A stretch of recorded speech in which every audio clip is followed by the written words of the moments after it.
pero sí era algo enfermizo, porque se cuenta por ahí que incluso amarraba a su esposa para que no fuera a misa.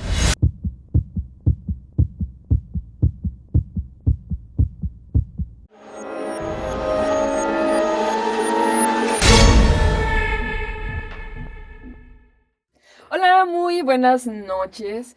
Estamos hoy en punto de las 11:50, hoy siendo 19 de De septiembre septiembre. de este año. Les vamos a hablar sobre las fiestas patrias, pero no tanto como fiestas, ¿verdad? Vamos a hablarles de historias de terror relacionadas con la independencia y revolución de México. Nosotros somos Crónicas Crónicas de de Medianoche. Medianoche. Y recuerden que... Nunca estamos solos. Y del lado izquierdo tenemos a mi compañero, Gerardo, conocido como Jerry, ya saben. el Jerry's. El El Jerry. Jerry's. Y del lado derecho tenemos al buen. Carlos, mejor conocido como Charlie. Y yo soy Tania. No hay una versión de mi nombre en inglés, pero aquí estamos para relatarles historias de terror. Así es. Y nos vamos a nuestro lado izquierdo con una historia que los dejará impactados de miedo. Bueno, esta se trata sobre un personaje conocido de la historia de la independencia. De hecho, hay por aquí en Aguascalientes cerquita hay una calle que tiene su nombre, es Valentín Gómez Farías, que fue parte de lo que fue la Reforma y bueno, y que te lo enseñan en la escuela y todo eso. Pero hay una parte de su vida como tal, no tanto de la historia, sino de su vida que muy poca gente conocía, al menos yo no la conocía como tal. Y es que él era un obsesivo, digamos, sí, obsesivo ¿Compulsivo? contra la Iglesia Católica. O sea, hubo mucha gente dentro de la independencia que ni siquiera era católica, pero deja de eso. Él a cada que se levantaba, cada que podía, nomás tomaba un vaso de agua y le tiraba a la Iglesia Católica. ¿Era totalmente de izquierda como ahora conocemos? Sí, de hecho sí. Pero de una manera enfermiza yo lo diría. Digo, no es que esté blasfemando contra un personaje de la historia tan respetado, pero sí era algo enfermizo, porque se cuenta por ahí que incluso amarraba a su esposa para que no fuera a misa. Porque al contrario de él, su esposa sí era una persona muy devota de la Iglesia Católica. Ella iba a misa, rezaba, iba a los rosarios de la Virgen de Guadalupe y todo lo que conlleva pues la tradición de la religión católica, ¿no? En México sobre todo. Entonces él dice, no, pues tú no. Y la amarraba, o sea, él se iba, pero la dejaba amarrada para asegurarse, según él, de que no fuera a misa. Y tanto fue así que entre los vecinos, él fue como agarrando, bueno, le fueron agarrando como cierto odio, cierto, como dicen ahora los chavos, ¿verdad? Cierto hate entre los vecinos, no lo querían, cierto hate. Para esto, bueno, ¿por qué agarró esta como aversión hacia la iglesia? Él era un hombre de ciencia, se comenta, él era un médico de profesión. De hecho, llegó a ejercer su profesión aquí en Aguascalientes. Él era pues creo que de por allá de Mixcoac, en México. Y creo que se fue un tiempo a Querétaro. No recuerdo muy bien el dato, pero un tiempo estuvo ejerciendo medicina aquí en Aguascalientes. Pero ahí en Mixcoac, que es donde tenía su casa y que es donde ocurrió todo esto que les estoy platicando, pues vaya, los vecinos, como les comento, le empezaron a agarrar como cierto odio, cierto hate. Y no lo querían. O sea, no, que se vaya a la fregada. Pero digamos que ese odio era mutuo, porque él empezó a hacerse como muy apartado de la gente por esto mismo. Porque ustedes saben que por lo regular la gente mexicana es muy devota a la Iglesia Católica. Y más en aquellos entonces. Ahorita ya hay mucha división. Pero imagínense en el 1800 y algo. Era casi que el oficial, ¿verdad? De O que sea, casi, no casi había... todos eran católicos. Ajá. Era sí o sí. Y que hubiera alguien con esta idea era demasiado radical. Entonces, tanto llegó así su aversión que incluso él decidió que en su funeral no hubiera ningún tipo de celebración ni ningún tipo de símbolo de la religión. Dijo, yo no quiero ni que me pongan una cruz, ni que me recen un rosario, ni que venga un padre, nada. O sea, nada, yo no tengo nada que ver, ni que me entierren con esas celebraciones típicas de la iglesia. Yo quiero que me hagan aquí, que mis seres queridos, mi familia, mi esposa, mis hijos aquí me recuerden y que me entierren aquí en mi casa. Y de hecho, fue cuando él fallece, fue enterrado en el jardín de su casa. Y esto, como les comento, en Mixcoac. Para esto dura, digamos, cierto tiempo, sí, creo que casi 100 años dura enterrado en Mixcoac. Y es donde se empieza a suscitar la leyenda, que todavía prevalece hasta estos días, de que caminando por el jardín de Mixcoac se escucha que él está... que primero se escucha a la esposa que está rezando.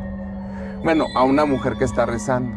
Obviamente todo el mundo deduce que es su esposa, que está rezando por su alma. Y después se escucha a unos pasos de una persona, de un hombre caminando, que se dice que es él, que no ha descansado su alma por haber sido como fue. Entonces, y la señora pues rezando por él, pues por haber sido como fue. Entonces se dice que si tú vas al jardín de Mixcoac ahorita en la noche, lo más probable es que lo llegues a percibir, que lo llegues a escuchar, incluso que lo llegues a ver, porque lo han visto pasar sobre el jardín. ¿Crees que, o sea, ustedes creen que realmente al momento de perder la fe, digámoslo así, no digamos perder la fe como tal, sino de perder las creencias? O sea, como ser Contreras, pues, así digamos Ajá. que... A lo mejor no Contreras, digamos que pues sabemos que vivimos en un mundo con diferentes culturas, cada persona cree, a lo mejor se hereda la creencia de los familiares, pero todos tenemos una visión totalmente diferente de lo que puede ser Dios o cualquier deidad que esté en el cielo, a donde vayamos a ir, fallezcamos, ¿verdad? En el caso de él, probablemente era ese punto, ¿no? De decir, hay tanto conocimiento, hay tantas creencias, hay tanto de todo, que él prefirió como hacer su burbuja y, como muchas personas, creer que ellos son su mismo Dios. Hay personas que así lo creen, digámoslo así. Se me hace un poco curioso el pensar que se quedó, yo creo, con eso porque probablemente era un católico de cajón, muy arraigado. Casi siempre pasa eso. Alguien, o sea, y sucede también al revés. Alguien que fue, de hecho hay un chiste no sé si ustedes sigan a Carlos Vallarta, comediante. No. Alguien, uno que siempre sale con unos lentotes y de pelo largote y que habla así bien chilango, carnal. Bueno, él tiene un chiste donde dice todos los cristianos, todos los cristianos que son así bien aferradotes en algún momento de su vida antes fueron drogadictos o así. Sí, y también yo creo que pasa lo contrario. Gente que era muy alejada, muy se va a la iglesia y... Sí, gente que era así como muy católica, como él, como dices tú, como de cajón, como de closet, vamos a decirlo, o por herencia, porque no dudo que sus padres, sus hermanos hayan sido muy católicos, pues en un momento como que se rebeló y dijo, no, yo ya no quiero esto para mí no me conduce, no me satisface como persona. Vamos a dejar eso ahí porque, bueno, cada quien tiene sus creencias, y es válido. sus es opiniones. Válido creer en lo que cada quien considere. Entonces, pues aquí no considero yo que no estamos para emitir una opinión parcial, sino simplemente mostrar los hechos y bueno, lo que se conoce. Y sobre todo hablar de la leyenda, que es que él se aparece todas las noches. Vamos así, vagando, porque se quedó sin el pase, como platicamos siempre, ¿no? Alguien que está aquí en el limbo, sin todavía poder llegar al descanso eterno. O simplemente que no se dio cuenta de que murió y pues está como que buscando, no sé, Sí. está buscando algo. Dejó algo pendiente. Sí, como mucha gente que muere así en accidentes, no se da cuenta que muere, ahí se queda en el lugar del accidente. Después le sacan los restos de ahí de su jardín y lo pasan a un, digamos como a ¿Un un camposanto? panteón, pero por parte del municipio. Y ahí es donde lo tienen, pero pues sí, o sea, siempre fue como que oculto por cómo fue. Y pues ahí quedó la leyenda de Valentín Gómez Farías, una persona bastante controversial para su época, ¿no? Tanto así que pues yo no conocía y vaya que tengo años conociendo su nombre desde la escuela y yo no Desde sabía. escuela, ajá, escuela, calles que llevan su nombre. Pues sí, o sea, que yo creo que entre políticos, pues debe de haber muchos casos de esta índole, ¿no? Ujú. Personas que se quedan en el limbo. Así es. Y pues bueno, pues ahí quedó la leyenda. Pues a ver, Charlie, ¿qué nos traes? Ok, yo tengo, bueno, una historia de la época de la independencia, pero de las últimas guerras de la independencia. Entonces, sabemos que la guerra de independencia duró 11 años, ¿verdad? Entonces, esto pasó en Azcapotzalco. Cuando los españoles invadieron a los indígenas, todos sabemos que, aparte de que destruyeron sus pirámides, algunas pirámides destruyeron porque no todas, impusieron su religión católica a los indígenas, ¿verdad? Los indígenas, como tenían sus creencias, pues no les parecía, ¿verdad? Porque ellos tenían sus creencias y decían, ¿cómo me van a hacer creer de que debo de creer que esa persona es Dios, ¿verdad? Porque ellos tenían su mundo, sus creencias, y se impusieron. Y en ese periodo, bueno, cuando vinieron los españoles, pusieron a los indígenas, los pusieron también a construir iglesias, ¿verdad? Que les ayudaran a construir iglesias. En Escapotzalco, en una parroquia, los indígenas, cuando construyeron una parroquia en Escapotzalco, pusieron una hormiguita, pusieron así una figura de una hormiguita, porque Azcapotzalco en náhuatl significa lugar de las hormigas o hormiguero, puede tener ese significado. Se dice que los indígenas pusieron, a finales de las guerras de la independencia, pusieron esa figurita ahí en la parroquia, en el templo, como venganza. O sea, como decir, aunque nos maten, aunque nos derroquen, Sí.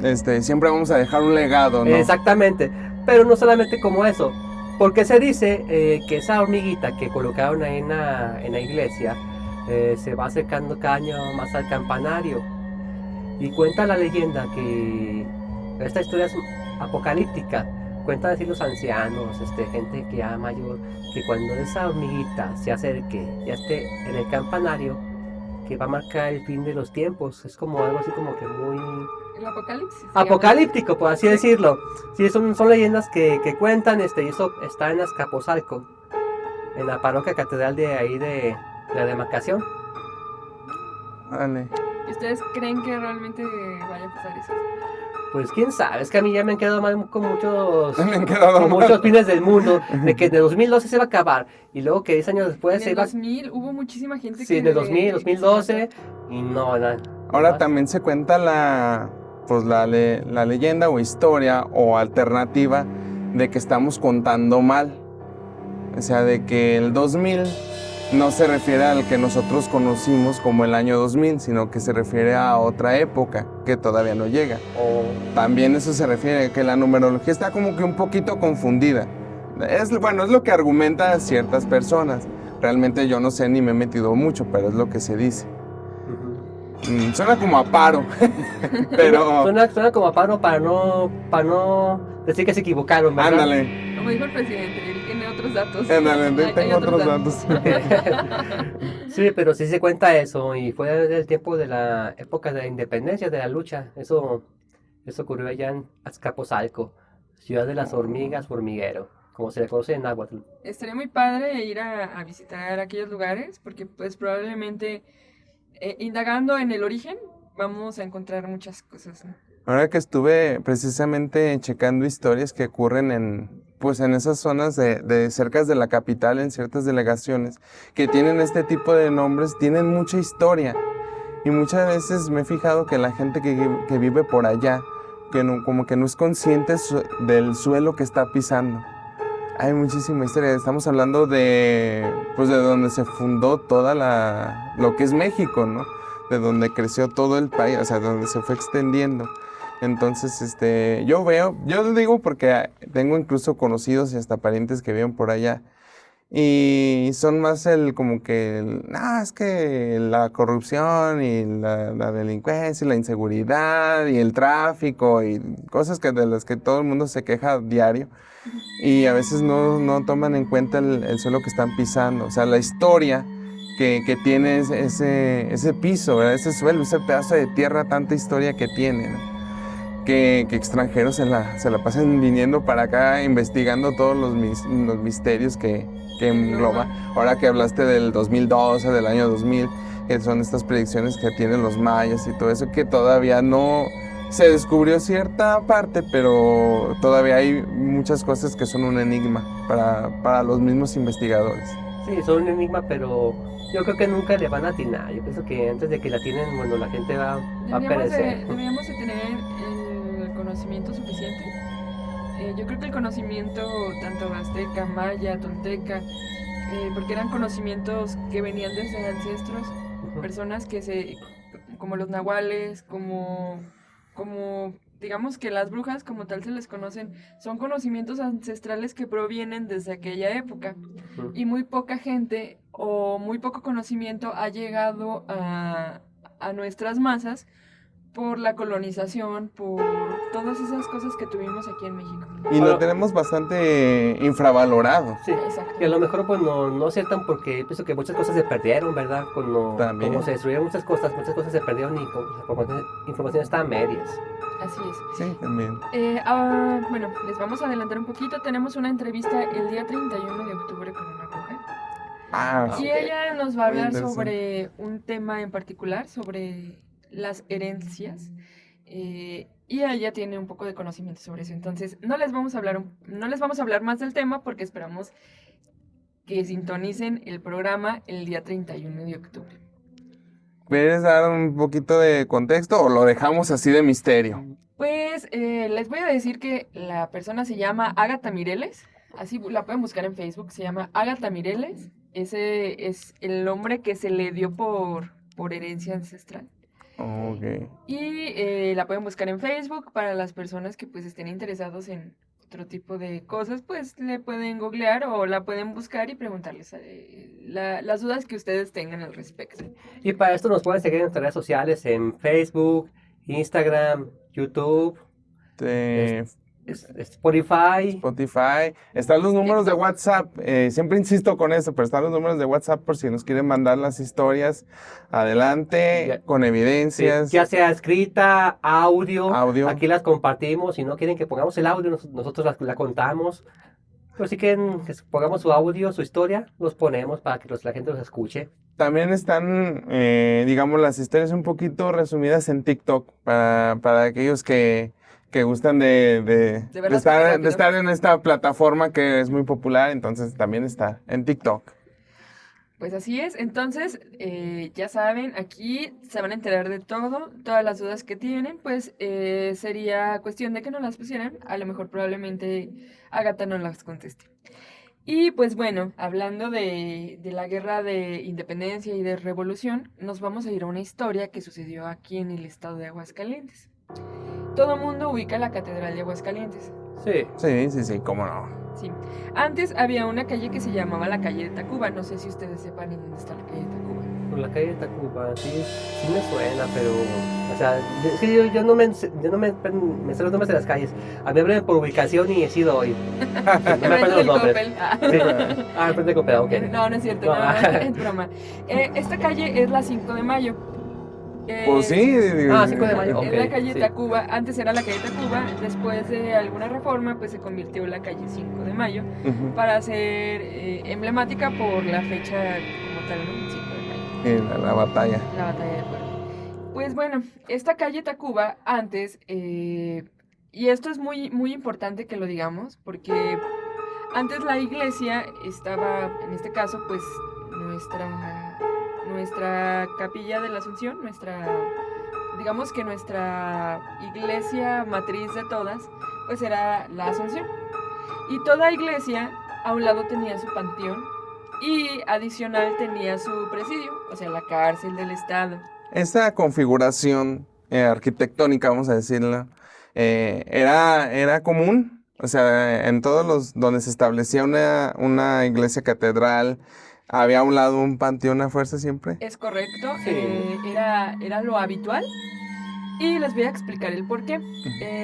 Actualmente la ciudad de Aguascalientes, bueno, no actualmente, en aquellos ayeres había una parte que se llamaba el Camino Real, no sé si ustedes hayan escuchado varias historias del Camino Real, donde lo utilizaban como medio de transporte para llevar ciertas cosas y en el camino pues eran asaltadas varias personas, fallecían o hay historias donde pues se escuchan carretas de caballos casualmente, la carreta de la muerte, que después vamos a hablar sobre ese tema.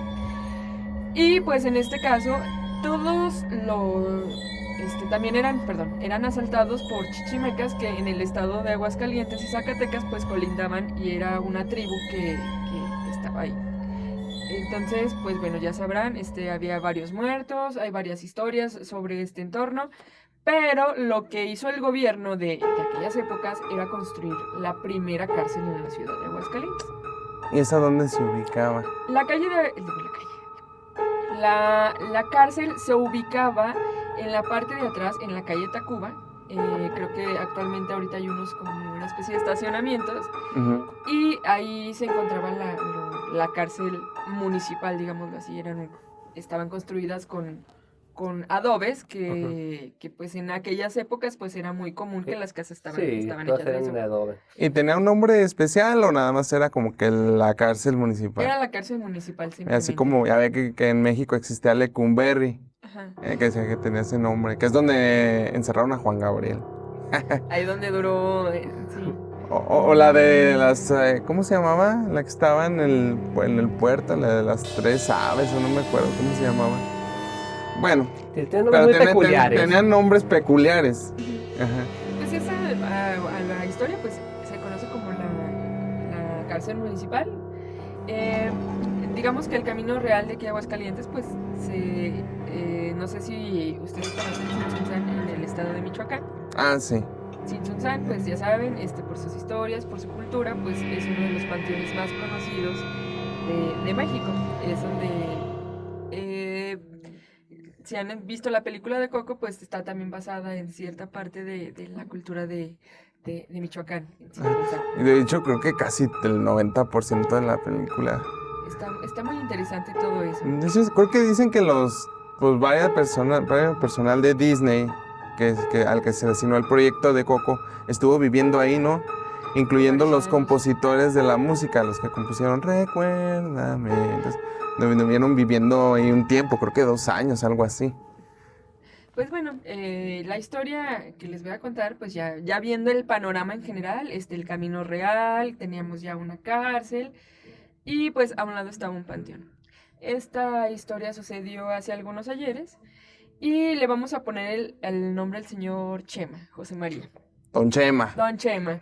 Don Chema ese día estaba vagabundeando por las partes del centro, por la catedral. Ujú. Y se percató que una sombra lo seguía. Digamos que eran 3, 4 de la mañana, pues el señor venía saliendo. Y en ese tiempo todavía existía la cárcel municipal. Ajá. Digamos que fue hace muchos ayeres. Y el señor se percata que la sombra cruza la parte de la cárcel, pero sigue corriendo, va corriendo, y cruza la cárcel y desaparece entre los muros de lo que actualmente pues ahorita son los estacionamientos, centro comercial y el señor, espantado de lo que había visto, pues se percata de que pues realmente había sido el ánima de un preso que falleció en la cárcel. Y pues no solamente quedó ahí, dicen que muchas veces en las noches todavía a las personas que andan deambulando alcanzan a ver sombras porque pues quedaron varios presos purgando sus condenas de por vida dentro de la cárcel. Caray. Fíjate que esa no me la sabía. Pues está muy interesante porque realmente pues Aguascalientes era una ciudad muy pequeña. Como sabemos, la Casa de la Cultura pues fue también un convento, fue un colegio, fue en parte de la guerra también se utilizó como hospital. Hay una casa aledaña que no recuerdo su nombre, la que visitamos que hacen como manualidades. Esa dijeron que había sido como un centro de salud que en algún tiempo estuvo sirviendo también a la ciudad de Aguascalientes. En la parte de al lado, pues, más bien de enfrente tenemos los museos y muchas de las casas, pues, fungieron como casas de españoles o de personas que vinieron a vivir al estado de Aguascalientes. Pero fíjate lo curioso que comentas, a pesar de ser una ciudad pequeña, como dices, fue un lugar que durante las épocas de las guerras, revolución, independencia, muy importante. Aquí se firmaron las primeras constituciones, creo, ¿no? Y se hicieron varios, como transacciones, vamos a llamarlo así, pasaron gente importante de la independencia y de la revolución en este territorio. Pues por eso que hay tanta historia alrededor de estos lugares, como bien dice la Casa de la Cultura, el Panteón, la Catedral, la historia que existe de Guadalupe Victoria, creo que es, el que nos dio la independencia como estado. ¿La del beso? La del beso. La del beso. Está muy, muy, muy interesante esa historia. Esa historia. Así es. Pues bueno, y bueno, como para finalizar nuestra participación y el capítulo del día de hoy, les voy a contar una historia. Hay una hacienda que está derrumbada en las afueras de la ciudad. Como sabrán, Aguascalientes tuvo varias haciendas. A finales del Porfiriato, pues estas cayeron y pasaron al gobierno muchas de ellas. Esta historia, pues me la relató mi bisabuela, que ya hace muchos años, bueno, no hace muchos años, hace unos 5 años falleció, pero ella contaba que en la época de los cristeros, en las afueras tomando el tema del catolicismo, abrían las puertas y encontraban colgados a las personas que eran católicas. ¿Por qué? Porque hubo una matanza de toda esta gente católica que pues realmente era perseguida y acusada. Y fueron afectados varios de los hacendados. Actualmente hay muchas historias que dentro de estas haciendas dicen que se ven personas o se ven movimientos de los cuerpos. Simplemente la sombra, a lo mejor no se aparece como tal el ánima, pero se ve la sombra de la persona colgada dentro de los mezquites, de los árboles, de las que fueron aniquiladas en ese tiempo. Y pues bueno, eso sería todo por esta noche. No sé si ustedes quisieran agregar más para que les dieran un poco más de miedo y no puedan dormir el día de hoy. Bueno, pues solamente me queda volverles a recordar que nos sigan en nuestras redes sociales, ya están apareciendo aquí abajo. No las repito porque pues aquí están apareciendo en este momento. Y cualquier aportación a las historias que acabamos de comentar para nosotros es muy importante. La retroalimentación es para seguir creciendo esta comunidad que le interesan las leyendas y las historias de terror de nuestro querido país y de nuestro querido estado. Así es, y recuerden que nosotros somos Crónicas de Medianoche. Y hoy que van a dormir, recuerden que nunca estamos solos. Hasta luego, buenas noches. Hasta la próxima, buenas noches. Bye.